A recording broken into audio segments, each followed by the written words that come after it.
ګران وطنکو د وخت کې موجود ما جناب عجب خان صاحب سره کوم چې د پاکستان تحریک انصاف جده جنرال سیکریټری دی هغه راغلي دي او بهر نه منګور دي دلته ناست دي د بي اس ال دا رنګارنګ چې کوم ایونټ دی نه خوندونه پورته کوي د هغه نه ما د بي اس ال په اړه باندې پوښتنه کوو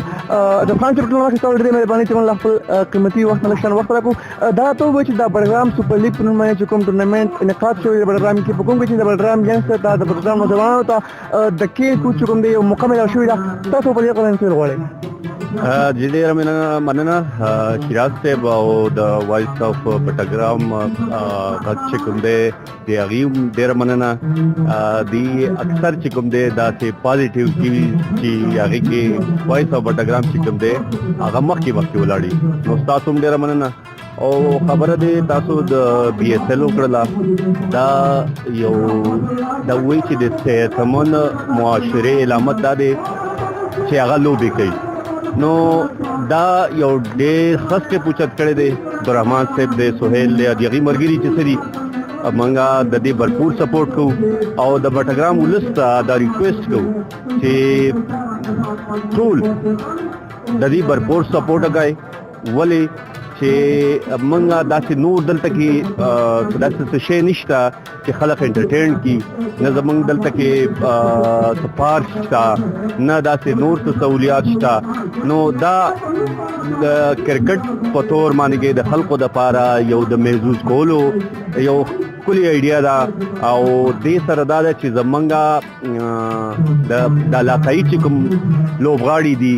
هغه به چې کوم دی د نیشنل سطح باندې نه بلکې انټرنیشنل سطح باندې به هم هغه هغې کې به نکار راشي او هغه به د بټګرام نوم روښانه کړي نو زه بالکل د دې ستاینه کوم او ډېر زبردست چپ دی د خان صاحب زمونږ وګورو زمونږ د بټګرام په خاوره کې زمونږ د بټګرام په پلیس کې دومره ټیلنټ موجود دی د ګراوند فیسیلیټیز نه علاوه هغه د بټګرام نوم چې کوم دی هغه په مختلف ځایونو کې روښانه کوي دا شان دي نور لوبې هلته ګیمونه کوي بیا زمونږ چې کوم پلیس دی هغه سعودي عرب کې سویټ نیشنل ټیم چې کوم دی هغې کوم نه دیږي تاسو په دې باندې کې څه غواړئ یاره جی ما خو څومره چې د بټګرام خلک لوستې دی سټډي کړی مې دی په دې کې د الله د ټیلنټ هغه کوټ کوټ کې بھرا ہوا ہے که نه نو په هر ډپارټمنټ کې چې د بټګرام نوجوانان یا د هغې کسان ننوتي دي هغې خپل یو نوم جوړ کړی دی خو د بده مرغه زموږ دلته کې هغه سهولیت نشته د لوبو حوالې سره دا خو صرف د کرکټ حوالې سره تاسو خبره وکړله که موږ نور لوبې وګورو فټبال دی والیبال دی د هغې هم ډېر کلاډیان او لوبغاړي موږ سره میسر دي خو هغه سہولیات هغه فیسیلیټیز چې کوم دی دلته کې هغې ته نه دي میسر ګنې نو که دې ته هغه سہولیات ملو شي نو دوی به نه صرف د ملک په سطح بلکې د انټرنیشنل سطح باندې به خپل نوم جوړ کړي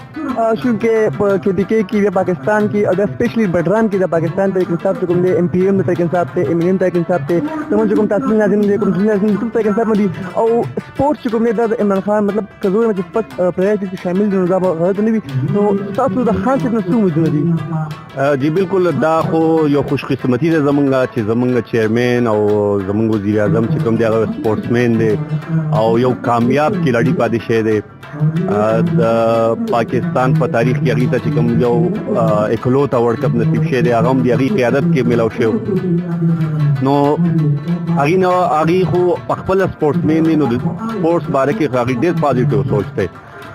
او انشاءالله العزیز د پاکستان تحریک انصاف کوم چې وزیر اعلی دی زموږ هغه هم زموږ تیر شوي ګورنمنټ کې د سپورټس منسټر نو انشاءالله العزیز زمونږ خپل طور باندې کوشش دی زمونږ ناظمین دي هغه هم د تحریک انصاف دي او زمونږ چې کوم دی MPM چې دی هغه هم د تحریک انصاف سره تعلق ساتي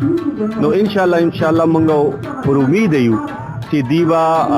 د سپورټس حوالې سره نه صرف چې نور هم چې کوم د بټګرام ستونزې دي د هغې دپاره بھرپور کردار ادا کوي